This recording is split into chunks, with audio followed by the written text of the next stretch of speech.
I hope you enjoyed last week. Last week was our lovely Easter cookies done by Aisha, our chef. I hope you managed to try out the recipe for yourself and enjoyed the biscuits as much as we did. Today, in our recording studio, I have a guest speaker with me. I have Marcus. Hello, Marcus. Oh, hello. Thank you for the invitation. It's so nice to be here. Hello, everybody.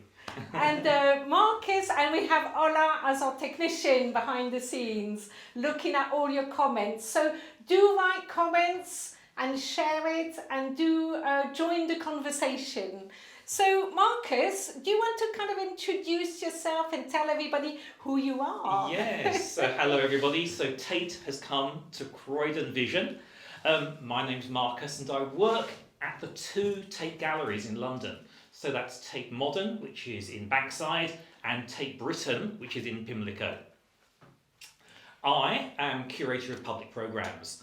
I am a 50-year-old white man with brown hair and a little bit of grey in it now, and I'm wearing a big pair of brown horn-rimmed glasses, and I've got a grey cardigan over my blue denim shirt. And you can understand now that Marcus is very good at describing things. And well, I've described myself a little bit. Fantastic. So my role at the gallery, I create events that enable all sorts of people to engage with and enjoy the Tate collection. So I actually work mainly with inclusion. So the majority, and in fact pretty much everything I do at the gallery is around making sure that everybody can enjoy the displays and the exhibitions. And I think I was going to say, I was sorry to interrupt here, I was saying it's really important because in the end, it's all our tax money as well. So we should all be able to enjoy the arts and the collections, the national collections. And we're so lucky in London because there's amazing works of art and history and things to inspire us and to discover.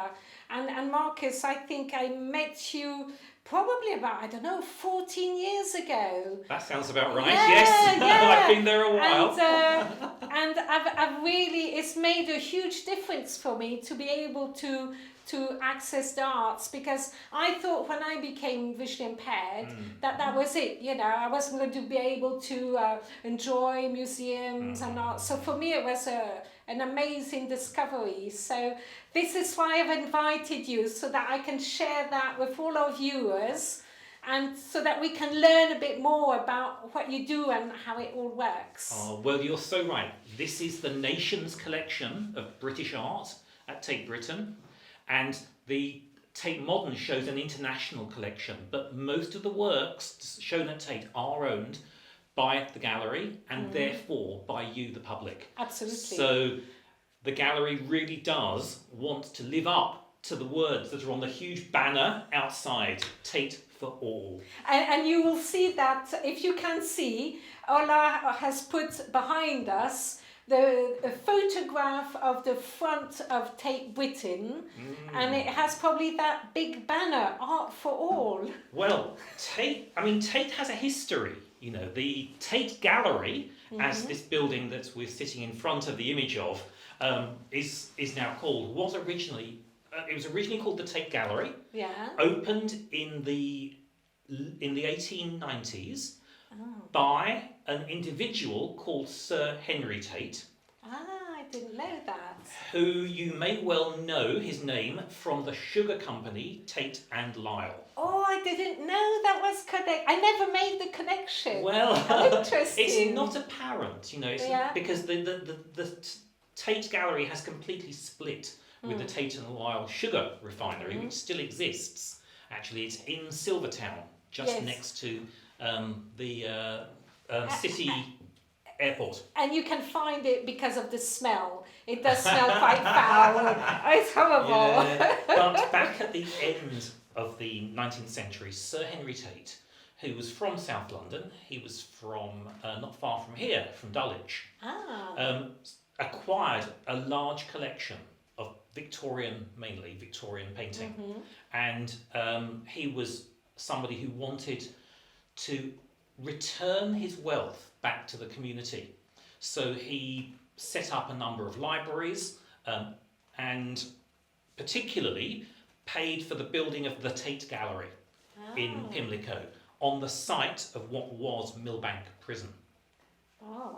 So there's a bit of history going on there. Yes, And yes. throughout the start of the 20th century, the Tate Gallery operated as a satellite of the National Gallery in Trafalgar Square. So the National Gallery held the nation's collection of mainly European art, Italian and Dutch and so on, and the Tate Gallery showed a small British collection.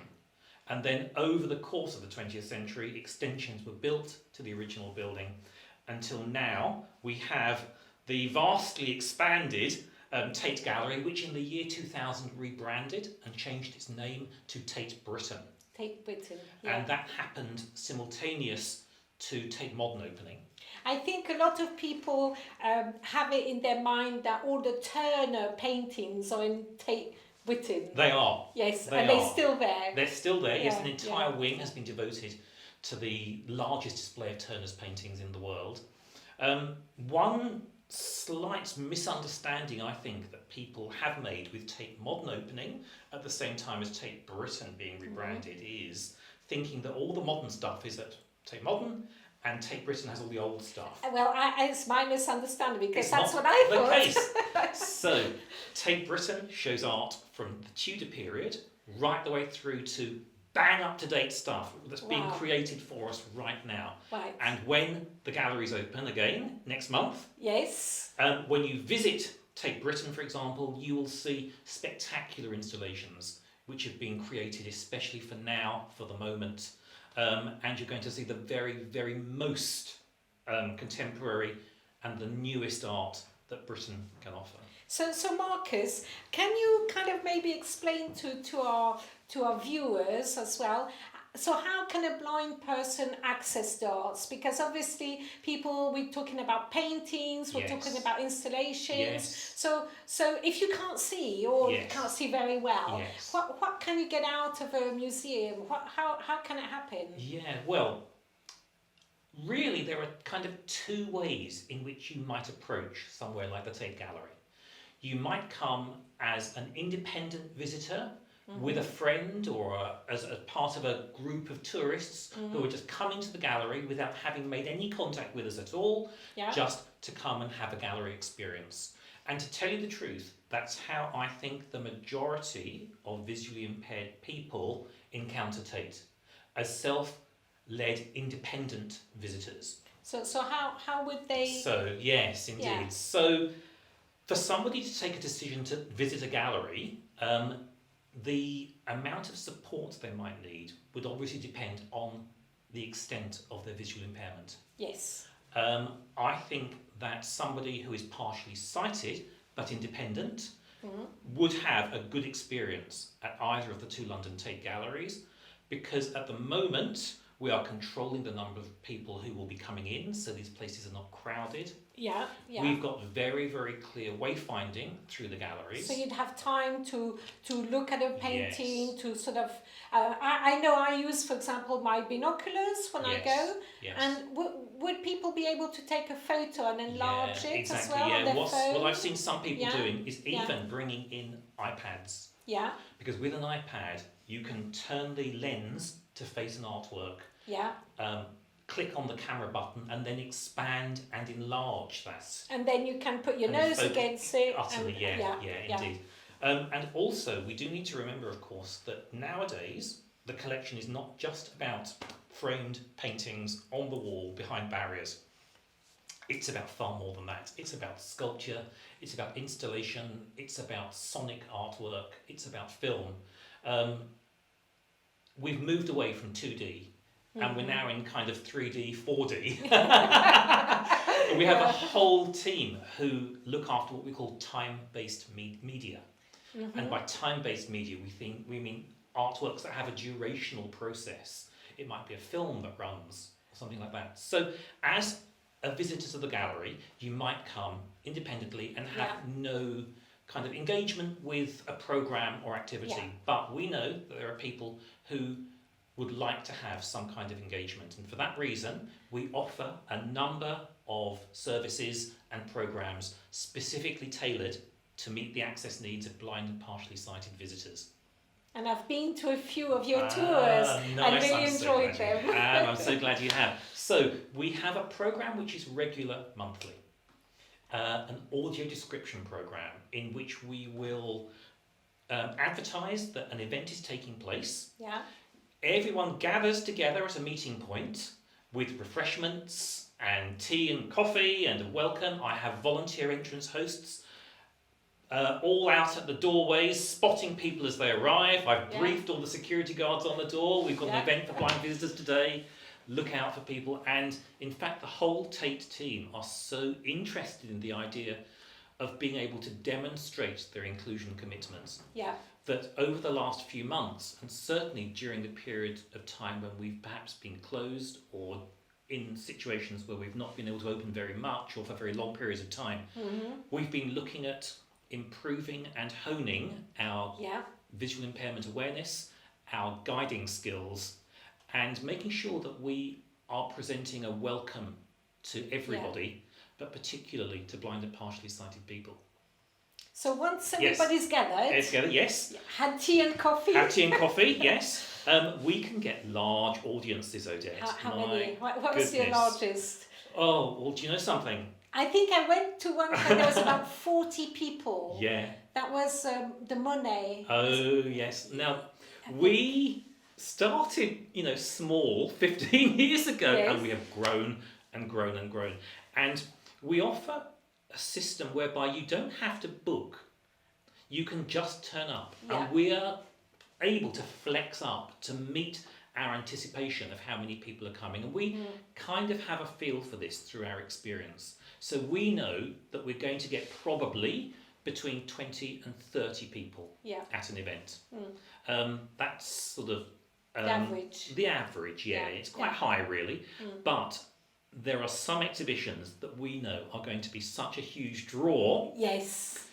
That we can expect way more than that. And so on those situations, we'll think about running the event as an out of hours or twice. Yes, or twice, So, as an example of running it twice, we had an exhibition by an Icelandic artist called Olafur Eliasson at Tate Modern last year.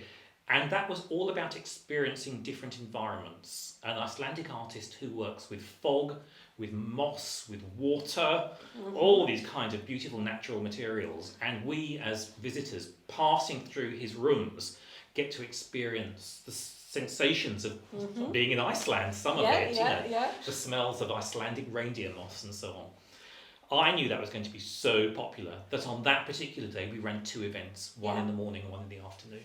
Right, and we probably had about 30 people on each of those. Wow. So we got a lot of people through that exhibition. Yeah. But other events we know are going to be so popular that we instead run them as out of hours access private views. And that's usually on the Sunday afternoon, isn't it? I've been to some on that Sunday afternoon. We have to pick our moments, to tell you the truth. Yeah. An example of this might be the David Hockney exhibition at Tate Britain a couple of years ago. Yes, I saw that one. Yes. We had, during every hour of our opening, general open to the public, we had queues of like 200 deep waiting to go through, with another 200 people waiting for the next time slot. Yeah. It would have been actually logistically very uncomfortable to run an audio description tour in circumstances like that. No, you don't want to have the pressure of moving from one painting to the other with the crowd pressing behind you. How can you hear properly? No. I mean, we do take into account all kinds of different additional disabilities. So we will use a microphone and people can borrow earphones. And we have gallery seating and gallery stools. But I remember carrying my own little folding stool that I was given. Exactly, yes. So each room, we put the stool down, sit down, and then listen to the talk. You're right, yes. And it was really nice. Well, we want it to be a really comfortable experience. And we don't necessarily want it to be a one-way experience either. So although we do have an art expert delivering the audio description, we want our audience to have the opportunity to share opinions and to pass comment. And to not just passively receive some information and go home, a bit more knowledgeable, But to come in, have a good social experience upon arrival, have a very stimulating tour of the exhibition with plenty of dialogue and questions and what did you think, and then returning to our meeting point at the end of the tour for a kind of a what did you think, wind down, cup of tea, do you want to stay for lunch? And then, of course, our volunteer entrance hosts can help people with their onward journey. Yes. Do you, for example, need a guide to take you to the bus stop? Yeah. Do you need someone to look out for a taxi for you? And so on? and Marcus, with these tours, can somebody come with, say, their husband, their wife, or with a friend, a sighted person? Yes. Yeah. The tours are, of course, specifically designed to meet the access needs of blind and partially sighted people, but we know that many people will want to bring a companion, not least of all because of the journey to get to the Tate Gallery in the first place. Absolutely. You know, it can take an hour Yeah. of really hard slog to get there, through London yes. to the gallery, and then having got to the nearest tube station, you've then got to get from the tube to the gallery itself. And you know, these are roads. I mean, Pimlico, for example, it's not a difficult journey for a sighted person, perhaps, but for somebody with restricted vision or who is blind with no sight ability at all, it's a challenge. Yes. So these are the considerations that we have to think of, and we do that by having an hour arrival slot. So don't feel that, you know, when you book on or when you wish to attend an access event at Tate, you have to turn up at the gallery on the dot. No, you turn up anytime you like for an hour before then, and my volunteer entrance hosts are looking out for you, will guide you to the room. We've all set up with comfy sofas, chairs. You can say hello to people who are arriving as well. And often we meet friends, because I find out that in the end you're meeting people who like the arts, who are interested, and often I meet friends that I haven't seen maybe for a couple of months, so it's all very social as well. It is. Well, something that I've been doing with the permission of the attendees is when we have the majority of people present, I do a who's in the room. Oh, that's really good. Because you might potentially have 20 or 30 people in a room, then there's the Tate staff, then there's the volunteer entrance hosts, and you might miss somebody that you actually know. Yeah. And what I was noticing before we did this was that people were saying, "Oh, hang on, I could hear somebody. I could hear a voice I know. Are you here? Are you here?" Yeah, exactly that situation. Yeah. So I trialled this, and what we do is who's in the room. So the Tate staff, we will introduce ourselves. Sometimes we will audio describe each other, which is quite fun, because suddenly you think, oh, this is what I look like, is it, to other people?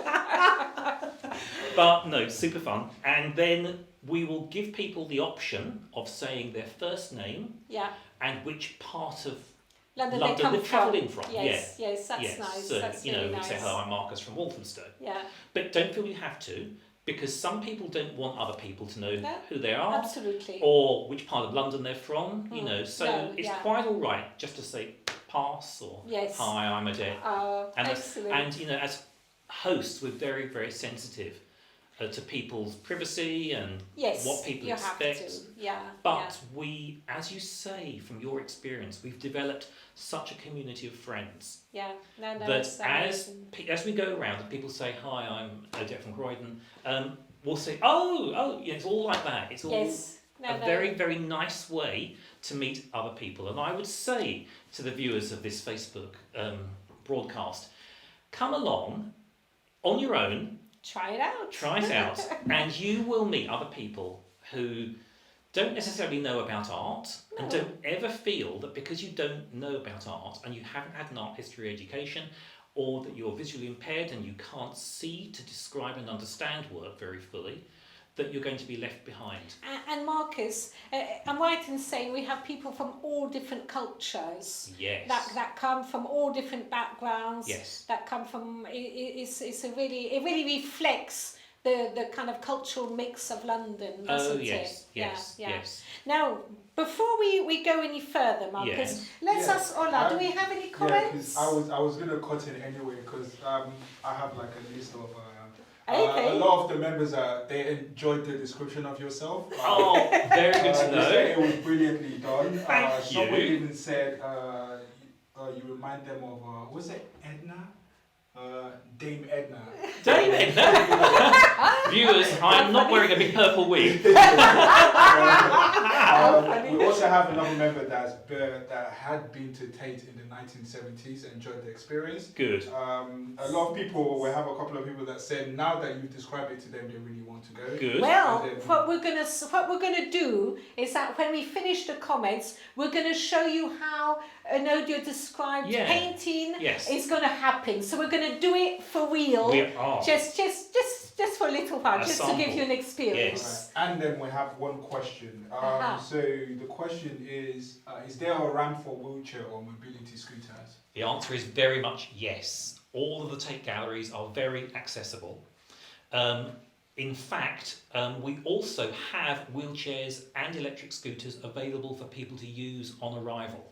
So if, for example, you would find it difficult to bring your own personal electric scooter from home to the gallery, this is a bookable service because we want, if people expect to have an electric scooter, we don't just say turn up and we hope we've got one. We want to guarantee somebody. So you just call the gallery, you book it in advance, and we will have an electric scooter waiting for you on arrival. Yes. Fantastic. Wheelchairs, we've got about a dozen wheelchairs at each location, so you can go ahead and book a wheelchair. If you want the certainty of a guarantee. But I don't think we've yet had a situation where we've run out of wheelchairs and we've been unable to provide one for somebody. So also if you're coming with a member of your family who might have mobility issues, maybe they're older or whatever, so it could be for you as a vision impaired person, but it could also be for the person who's going with you. Exactly. As well. Yes. I also have another question. How do you train your guides, your tour guides? Yes. So we work with Vocalize. Fantastic.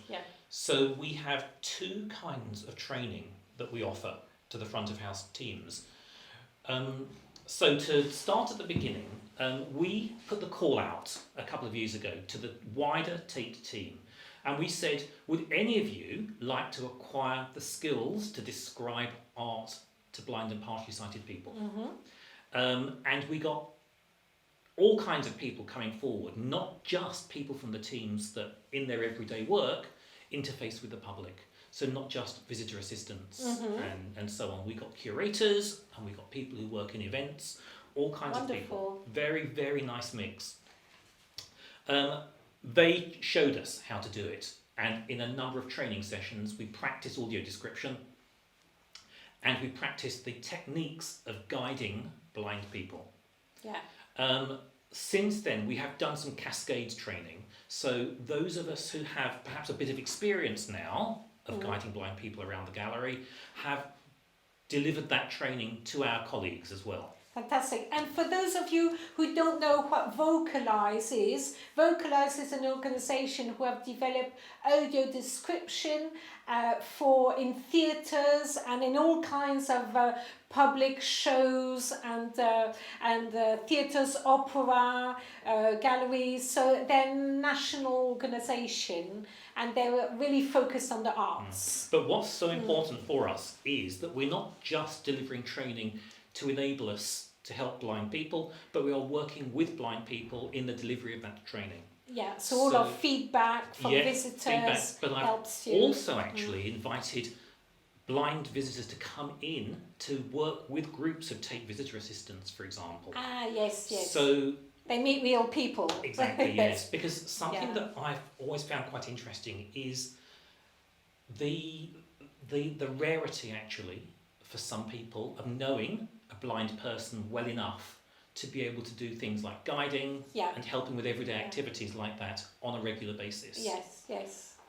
It's actually quite a rare privilege to have that opportunity to work one-to-one with a blind person. So this is something that the Tate team are very interested in improving their skills in, and we've now got a kind of a team of people who've had that experience, who've had that training. So how many sort of people do you have more or less? Yes, so we've probably got about 10 volunteer entrance hosts. Wonderful. Who have had specific training in visual impairment awareness and guiding blind visitors. And on a rota, they put themselves down to work as the entrance hosts for the Tate events. So we'll probably usually have about 6 or so, a couple at each doorway, and people working to bring people in. But those people are part of a wider pool of entrance hosts who deliver our volunteers welcome to the gallery. So we know that about 10% of our volunteer entrance hosts are very visually impaired aware. Yeah. So that's that number of people. Then with our visitor assistants, we've probably got about a similar number who've had this particular kind of training. So what we're actually going to be thinking about trying to do is offering a service which we're going to call Borrow a Visitor Assistant for an hour. Okay. And this is something that you can book Right. if you'd like to go around the gallery with a member of the Tate team. Oh, that sounds really nice. So what you're going to be able to do when we reopen is call in, and all the details of how to do this, the emails, addresses, they're all going to come. But a variety of different ways of contacting us. So it's not just about writing so that's an going email. to be a new thing. It's a new service which we're going to be Fantastic. trialling and rolling out when we reopen. Oh, I'll definitely try that one out. And we'll have quickly. Paula. So vocalize with an S or with a Z at the end. I think it's an S. Okay. I think you've given a brilliant description so much. A lot of people here actually can't wait for. Oh, should we talk about some art? Let's talk about art. All I can just read here is your descriptions are really great. By the way, you're not just talking about it. You're giving an experience, and they really want to experience it now. Well, to the point there we where they're go. asking, they want to have a group with Croydon Vision go in. Oh, yeah. Absolutely, we can absolutely organise. It's going to happen, everybody. It's going to It really is. happen. One of our very important remits is around working with communities. Yes. We already run various community strands with names like Soapbox and so on, which are for particular. And for us here, you just go to East Croydon Station, you go straight to London Bridge or Blackfriars, and we're so close. Yeah. Or we can go, so it's the travel, if you want, is actually quite easy from here. We're quite lucky. Well, and also at the gallery, we've got the flexibility either to invite you to attend a programmed event, or if, for example, Croydon Vision wanted to do something around day tripping or coming along to experience the gallery, then we go back a long way. Yes. We've got a correction here. It's vocal eyes. Vocal, and then the second part of it is EYES. Yeah, because I think people were writing vocalize, so it says vocal eyes. No. So it sounds like vocalize as in to eyes. speak, but you're right. The correct way of spelling is vocal, then eyes after that. So what we're going to do, I think, I've seen that the time is coming. Yeah, we have to. Let's. So shall we ask Ola to put the painting on? They can't wait. Everyone Okay. needs to hear the description. So I'm going to introduce you to an exhibition that we have coming up at Tate Britain at the end of this year. And it's a look at the work of William Hogarth, a painter who worked in London in the first half of the 1700s. So this is the Georgian period in history, when gentlemen wore white curly wigs, where ladies wore huge pannier dresses, and where the division between rich and poor was incredible. London was either a place of stately homes and carriages, or running sewers and people living slums, in utter poverty. So William Hogarth was a man from Hammersmith, West London, who was not just a great painter, but he was a satirist and social commentator as well. The painting by Hogarth I've chosen to describe today is called The Painter and His Pug, and it's a self-portrait. So straight away you'll have an idea perhaps coming into your imagination of what a self-portrait is, but this is a self-portrait with a lot of twists and differences, which says a lot about the artist and tells more of a story than a straightforward picture of a Georgian gentleman. So it was painted in 1730, but wasn't finished until 1745. Ooh, that's This is a long painting time. that took 15 years from start to finish. Oh, Very few people will have the patience to do that Well, nowadays. yeah, indeed. But I'll tell you why. So to describe it, so it's portrait orientation, and by that we mean it is higher than it is wide. Yeah. So the other orientation we often use is landscape, in which something is wider than it is high, but this is portrait orientation. And how big is the painting? Yeah, it's 1 metre high. 1 metre high. Yeah, by 80 centimetres wide. Okay.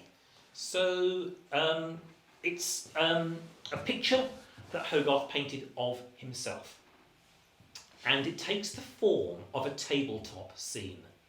So first of all, I'd like you to imagine that the foreground of the painting is a wooden tabletop, and resting on that tabletop, on a stack of books, is an oval canvas frame. Okay. And that oval canvas is where the portrait of Hogarth sits. So it's a painting of a tabletop scene on which leans a portrait. Okay.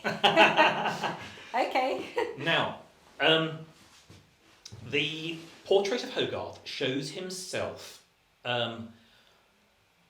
in the way in which he wanted the world to see him. And this is linked into the duration of the painting. So, I'm going to describe first of all the painting of Hogarth in this oval frame. Hogarth looks to me to be about aged 45, 50. He's got a kind of a chubby face, bags under his eyes, bright ruddy red cheeks. He doesn't look like an aristocrat or a wealthy, refined gentleman. He looks like a man of the world. This is a face that could be a farmer, Yeah. a butcher. You know, this is somebody who is not saying, I'm super posh. This is somebody who's saying, I'm a person just like you. He's wearing a hat, and this hat is quite hard to read because it's darkly painted. And the background of this oval painting is also darkly painted, so we don't have a lot of contrast between the hat and the background. But we can see, I think, that it's a wide fur band, like a big fur headband.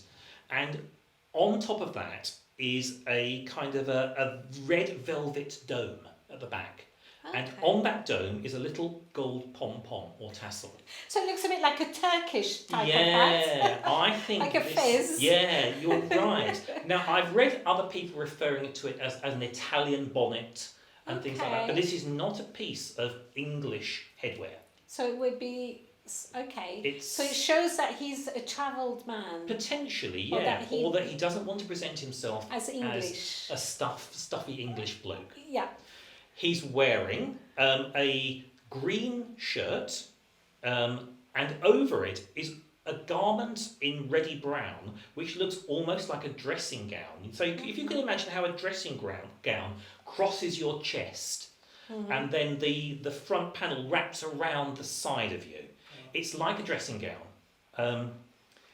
Again, that looks a little bit like it might be costume appropriated from somewhere else. I don't know.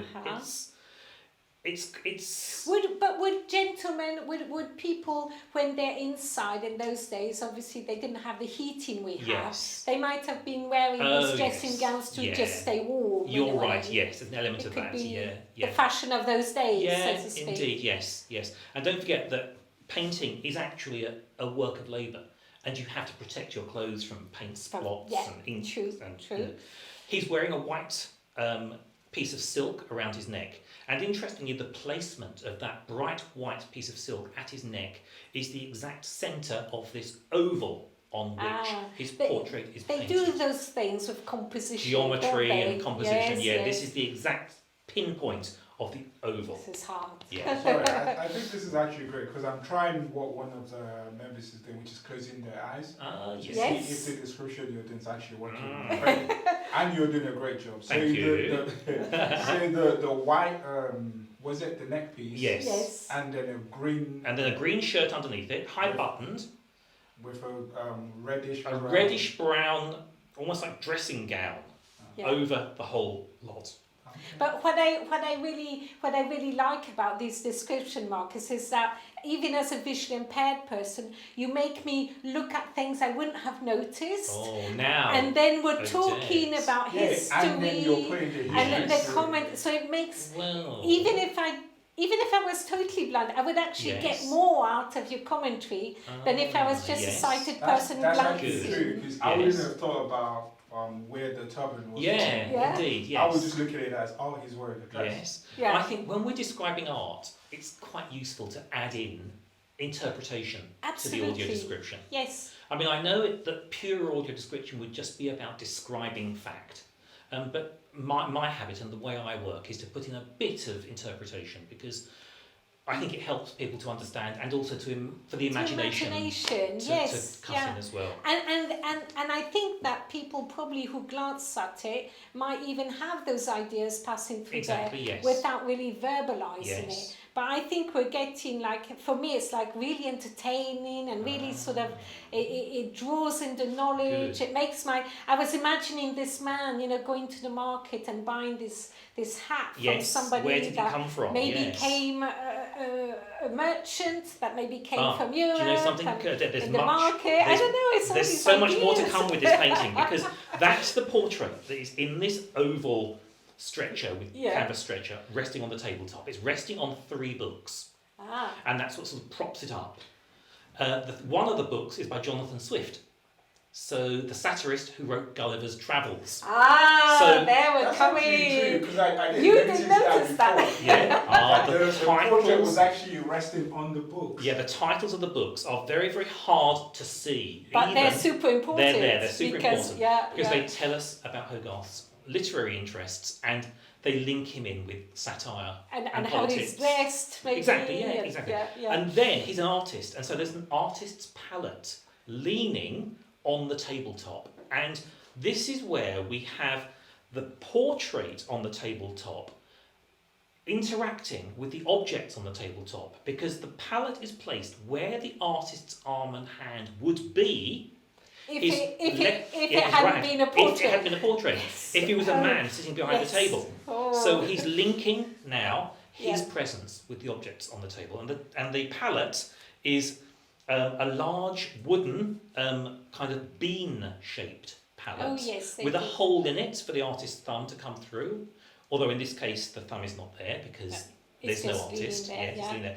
And engraved on this palette is a serpentine line in yellow gold, and it's a long, slow, open S shape, and written underneath it in white lettering it says "The Line of Beauty and Grace." Ooh. So this refers to Hogarth's theories around beauty. He studied antiquity, he studied architecture, and he noticed that certain commonalities were there when we talk about beautiful things. A curvy shape of a Greek vase, the shape of a profile of a face. These things have something in common, and he called this the line of beauty and grace. Was that his invention to call it like that? I think a number of artists were talking about that. So Joshua Reynolds, he also had a lot of theories about art, because this was a time called the Enlightenment, when thinkers, artists and writers in Europe and in Britain were trying to understand concepts like beauty and aesthetics and what's right in almost a scientific way. Yeah. It wasn't about gut feeling, it was about... They were trying to find calculations and scientific ways. Yeah. So, do you ever remember when you were at school having something called a French curve? Those of you who did technical drawing. Oh yeah, I did, yeah. A French curve is like an S-shaped ruler. Oh yeah. And it's a little bit like the S of a French curve. So, you remember the title of this painting, The Painter and His Pug. I'm waiting for the little Here's the best bit. So, the pug is sitting on the tabletop in the bottom right-hand corner. And a pug is a little dog. A little dog, yes. Now, those of you who know pugs know that they're little squat, they scuttle around. Yes. They're always under things, they're like little almost like toy dogs. Yes. They have a pushed-in face with like a boxer. after centuries of breeding to define this shaped face. Often a black nose and little black floppy down ears. They're so cute, and they have a personality. They're all kind of a bit kind of stroppy, they have like and they little won't be muscles, told. Yeah, they're little people. Hogarth loved pug dogs. He had at least 5 in his life, one after another. One passed away. Yeah. This, I think, is dog number 4. Right. And his name was Trump. Oh no! Can you believe it? Trump the pug. Trump the pug. And there is a descriptor, a word called pugnacious, and which is sometimes applied to people, and it means people who are a little bit stubborn, a little bit kind of, I don't know, they've got qualities that pug dogs have. And this is how Hogarth saw himself. I don't know if a pug would make a very good guide dog, but... Well, it would make a good assistance dog. An assistance dog. But I don't know about guiding. The thing is, they've been bred to have little tiny legs and a severely restricted respiratory system. Oh, yes, you hear that. So they pant, and they've always got the tongue hanging out. They're always puffed out. Now, this painting was created in 1730 to 1745, and pugs then looked different to pugs that we know now. So what we've got here is a dog which looks to me more like a terrier. So he has more of a nose. He's got a snout. A snout, yeah. His front legs aren't little squat, muscly, bent out, bow-legged features that have been bred into the dog over the last 260 years. This is the origin, I think, of the pugs. I think they're trying to come back to breeding when they're breeding dogs now, because they're so overbred that they're actually not healthy. Well, there is a lot of that. So I think they're going back to the old sort of characteristics. Yeah, indeed. Pugs came to Europe from China. Oh, that's where they were originally bred, and emperors had them in their robes. Oh. If you can imagine a long robe hanging down with your sleeve, with a little pug or a Pekingese dog in it. Yeah. That's where they came from. But this pug... You see, this is what I love about this audio description. You have so much extra information to slip in. And here's the last thing I'm going to tell you about this painting. On Hogarth's forehead is an enormous scar. Oh. Now, why would he have deliberately painted this very, very visible scar on his forehead? If you're a painter, you can present yourself any way you want. You can beautify yourself. Yes. You know, you don't have to include. You don't have to include the spot you got on your face. You know. Yeah. But Hogarth was actually very proud of this scar. He got it just by falling off something when he was a youth. You know, it wasn't like a dueling scar. It wasn't about a fight. But he rather liked having this scar. And what I find very nice in this painting is the echo between the line of beauty on his palette and the scar on his forehead. Oh, fantastic. Well, I hope, viewers, that you've enjoyed the audio description of this painting.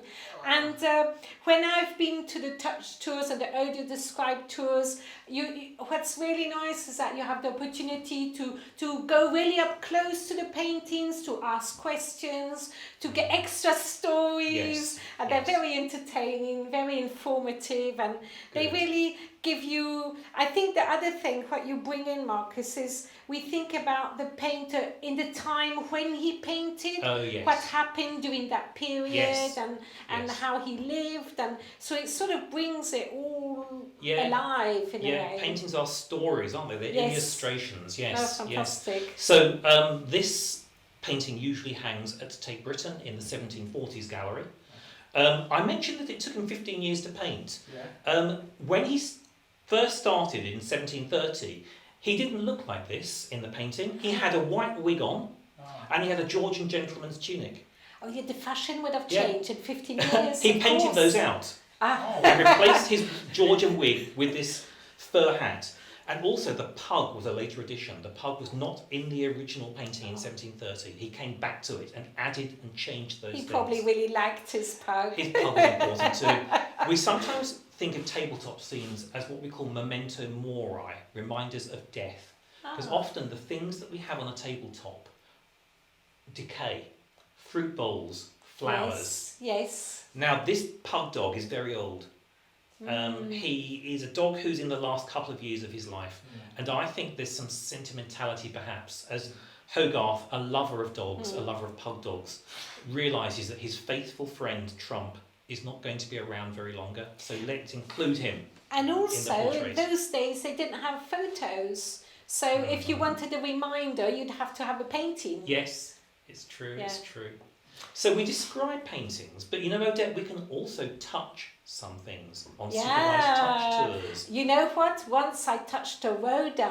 Fantastic. I had to phone my dad at night. Say, Dad, do you know what? I touched a Rodin. He was so jealous. Oh, dear. He Now, really was. the expectations around touching are enormous, and we have to control that expectation because sculpture conservation and the curators Yes. need to protect and preserve these sculptures and artworks forever. Yes. And even if you wash your hands and go and touch something, you know, clean hands still contain all kinds of salts and acids. Yeah. Imagine touching a brand new copper 2p piece from the bank. Within hours, there's a fingerprint on it. Yeah. And, you know, these things, and the materials of sculpture are actually quite delicate, even if they appear robust. So we can, by appointment, offer touch tours. Do you wear gloves for it? Yeah, we do. So I've got a pair here. Yes. I'm holding up now a pair of white cotton Yes. art handling gloves. And these are the gloves that we will give you, a fresh pair, yours to keep, so that as we go around on a touch tour, you can touch the sculptures and feel their size, their mass, And their you know, dimensions. at first I thought, oh, I'm not going to feel anything with these gloves. It's Yeah. not. But actually, you get used to it. You do. And your brain kind of, you don't need a lot of signals to actually feel different textures. Yeah. There was a Henry Moore exhibition. Yes. And I remember you taking us through the different texture of the bronze. Yes. And we could feel them. And even through the gloves, you could absolutely feel everything. Once you get used to that experience, you Yeah. can do it. But also, we have the materials of sculpture as well. And I'd like to see, Odette, if you'd like to experience touching yes. something. Oh, because we have please, yes, handling yes. objects, replicas, and the materials of sculpture. Yes. I'm just going to step over to my That's bag. fine. While you're doing that, it's just You have loads of comments. I can't read everything. Because you're doing a great job. Are you ever getting them to visualize it on their own? They're talking about what the jacket could be like. What Yes. Kind of, some people don't even want you to go. So. Oh, well. And we have someone asking, well, they're surprised that you didn't get arrested for touching the rodent. Well, I had the gloves. I had the gloves. know, there are rules. You, as a member of Yes. the public, even as a visually impaired member of the public, you can't kind of just walk in And just and touch start everything. touching. No, you know? no. There are sometimes one or two things that you can touch, but they are Because they're replicas? no, because they're artworks which have been specifically commissioned for Yeah. spaces like, for example, the Tate Modern Turbine Hall. Yes. They're only going to be there for a 6-month durational period. The artist has been told as part of the commission that tens of thousands of people are going to be passing through. So if you're creating something, we can't allocate 12 guards to protect it. You know, we are going to have to permit and allow a bit of touching. Yeah, just one thing. I remember vaguely, you told me once just how many people came to Tate Modern.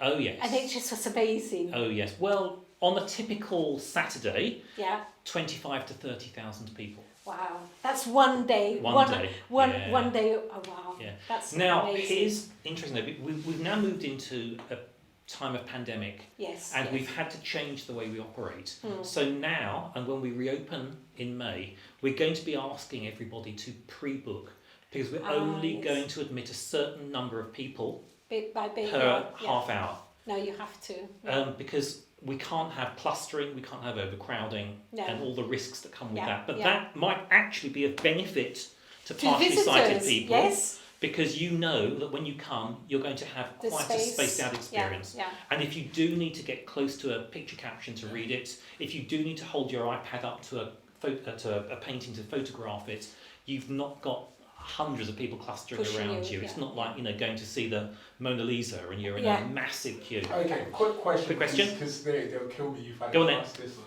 So they want to know, how did you know that the hair and the clothes were different in the picture before it was completed? Was it X-ray? yeah. Often X-rays will find things like There that. you go. X-ray. Yeah, so X-ray. whoever suggests X-rays, yeah. So it's the curators, so they sort of, they look at They have laboratories. laboratories. Oh, so when you get a picture, to confirm the authentication. Yeah, there's all kinds of photographs taken, and the painting conservation team, who need to look after this painting forever, need to know how it's made, what the layers of paint What's are, underneath, yeah. in case things start bubbling up or changing. Oh, So they'll analyse it. Plus, also, it's interesting historical research to look back at these paintings and X-ray See them how and see they- what's underneath what's them. happened, You've all yeah. heard about artists like Van Gogh painting over his paintings because he couldn't afford I new didn't canvases. know. No, I didn't know. Some of Van Gogh's paintings are 3 paintings, one on top of another, Oh my God. and the only way to see what's underneath, Is X-ray. X-raying, yeah.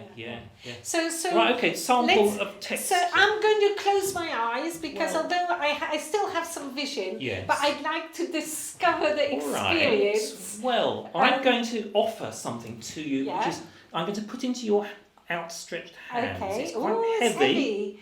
Oh yes, I can feel the weight. Okay. I can It's- feel there's a velvet underneath. Yes. And there's a square like pedestal. Yes. Okay. Now, the thing about audio describing and touch steering is I'm not going to necessarily tell you what to think. I'm going to let you discover it for yourself and confirm things that you might Okay. notice. Ah. And maybe ask you some questions, and then give you Okay. drip feed you bits of information about Okay. this. So I think it's a person. Yes. And I think it's a person. I can feel a leg here bent, like they're sitting down. I think I can Yes. feel the bottom here. So I imagine Yes. they're naked. Yes. Yeah. As many sculptures And, are. Yes. And there's a back, and there's a hand. A hand here. There's a hand, and there's a head. Yes. And the neck. And Yes. I think they're holding their chin. Yeah. Can I invite They're you to put your pinky. make a fist Yes. with your Or right le hand penseur. and put it under your chin. Hmm. That's the pose of the man Yeah. in the model that I've given you to hold. Is that the thinking man? The thinking man? Yeah, Le penseur le in penseur French. by Rodin. By You mentioned Rodin. Rodin, didn't you? And the Yeah. other hand is kind of On his knee. on the knee, Yeah, indeed. hanging down. Now, the Oh. lovely thing about working with representations of the human figure is that we can, as you've just done, put ourselves into that shape in order Yes, to try and understand to the composition. understand. And what is it made of? Because I also Yeah, like to question know is, that Yeah. kind Is of it bronze? This is bronze. It cold? Okay, so it This is bronze. This is a Oh, bronze art expert replica. here. and the wheel one, where does it? Where Yeah, is, well, is there it in are a the number of Louvre? them. There are a number of Ah. casts because with sculpture, You they can- will make a mould Yeah. and they'll cast a sculpture, Oh, but they tend not to then just destroy the mould and make only one. yeah. It's so wasteful of the resources. Yeah. They'll often cast multiples, 2, 3, 4 editions, and they're all real, Yeah. but they're all cast from the same mould, Yeah. and eventually the mould deteriorates, and you can't really cast more than about 5 or 6 Yeah. from one mould. Oh. So when they do a mold, when Rodin did this mold, what would the mold be? Was it Yeah. like a wax figure? Well, he would And then- have made the original figure in plaster Yeah. on a wooden frame. Okay. So using batons of wood, he would have created almost like a skeleton framework. He would have packed plaster around that, and then he would have, using gouges and smoothing tools and rasps, smoothed that plaster down to the smooth finish.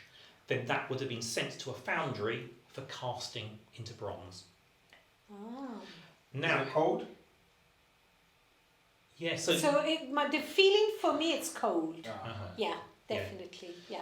Smooth on the pedestal, very Yeah. smooth, like a metal surface. And then the figure itself, you can feel tiny little lumps, like it's been not chiseled a little bit, Yeah. it feels a bit like skin, if you want. It's not super smooth, but it's not rough neither. The lovely thing about exploring sculpture through touch is that your hands are in the place the artist's hands were when they created it. Oh, not yet. So if you just look at it, you're getting an experience. But on a touch tour, we can enable you to touch the original wearing the gloves, and then we'll give you something like this to help you to understand the materials, the weight of the materials, and also the other sensory things. If you were to perhaps sniff your fingertips, or even the sculpture itself, you can smell the bronze metal. has a smell. Yeah, you can smell the metal. Indeed, yeah. And these are interesting sensories. Now with Rodin, he produced multiples of many of his famous works. Yeah. And so you could, as a collector, commission the studio of Rodin to create a thinker for you, or the Lovers, or anything, you name it, the Kiss, you name it, they will produce it for you. And he worked with a huge team of studio assistants to give fantastic. you what you wanted. Another question I had for you, Marcus, is that it's fantastic that the Tates offer these touch tours and audio tours, but what if people go abroad and go, say, to the Louvre and go to other museums across the world? Can people experience that? Do you know something? I think to an extent, I think Europe is catching up. I've got to say, with some pride, that I think that London does actually lead, Yes. or it's in the top 5.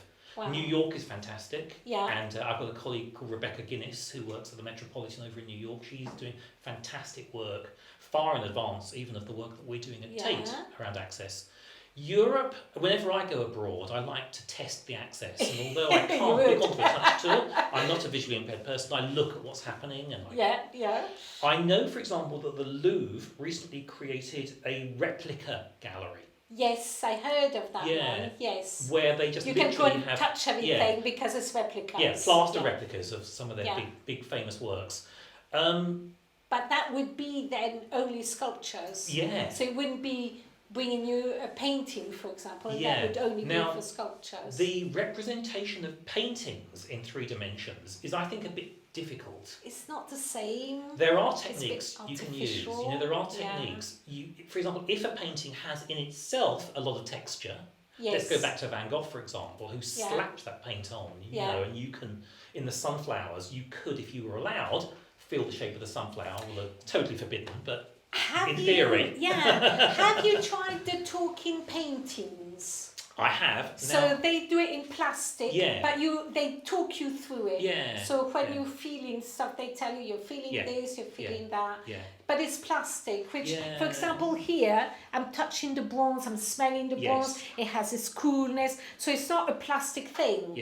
And I think that, for me as a visually impaired person, it brings much more to I've seen carved representations of paintings, and I've seen a number of different ways of turning 2D into 3D so that you can experience it. But I think that the feedback I'm getting from our audiences is that audio description is the way forward.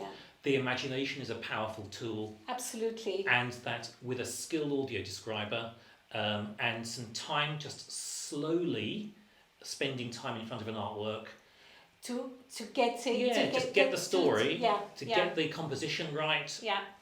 That I think is going to satisfy a lot of people. And the nice thing about audio description in this digital age is that we're able to record them. Yes. So we've now got a library of audio descriptions recorded on the Tate website. Fantastic. We've got about, I think, 15 so can or 20 people at least. click on, go and listen to audio description? Fantastic. Now, if people wanted to join these touch tours, do you have a phone number? Can they receive your newsletter? Indeed. So there's a few ways of contacting Tate. First of all, I'd invite you to just phone the information desk. And the number is 0207 887 8888. So Ola's putting that on the comments. And if you don't see the comments, you're always welcome to contact Croydon Vision, and we'll make sure that we give you the number. You can, if you use email me. I think that's the easiest way of doing it. I'm the curator of this program, and I will take your address and I'll put you, with your permission, on my mailing list, so that every month you'll get my newsletter and you know how to contact me. So it's quite a long email address. I'm going to speak it out now, but also Ola's going to put it up on screen and include it in the Croydon Vision information. So it's Marcus, Marcus, Dickey, Dickey, Hawley, Horley. That's my name, Marcus Dickey Hawley. At tate.org.uk.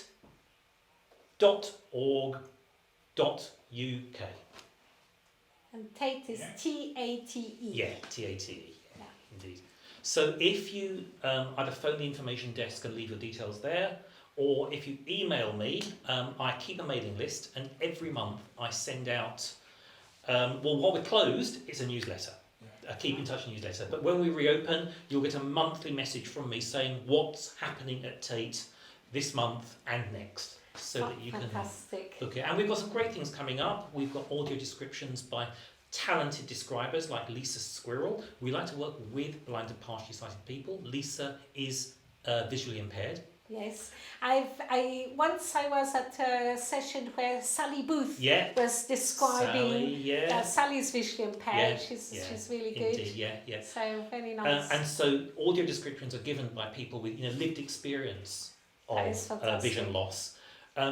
Touch tours, we're training up the Tate team to deliver this. So if you book a touch tour, you are going to be accompanied by a visitor assistant probably, who works in their day-to-day role, invigilating the spaces and engaging with visitors. And you will get a one-on-one personal experience, being able to touch a number of works from the collection and discussing it with somebody who works at Tate. Fantastic, Marcus. Now, unfortunately, time is running out, so we're going to have to say goodbye. Thank you so much for coming to Croydon Vision. It's been lovely. And to tell us about all this touch tour audio description.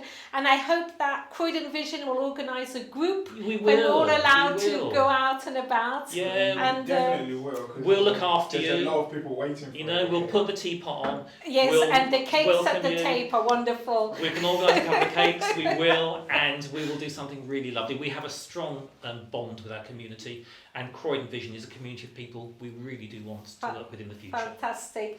And viewers, so do keep your comments coming in, and I hope you enjoyed this session and that you'll join us at the museum when we're allowed to go out and about. I just want to say quickly, for everyone that doesn't want Marcus to go, we'll try and get him back on the show. We will try and get him back. We'll make a cake. Enjoyed the description. We gave them an experience. Yeah. They had the opportunity to close their eyes and imagine what it would look like. Let's do treasures from the Tate. Yes, absolutely.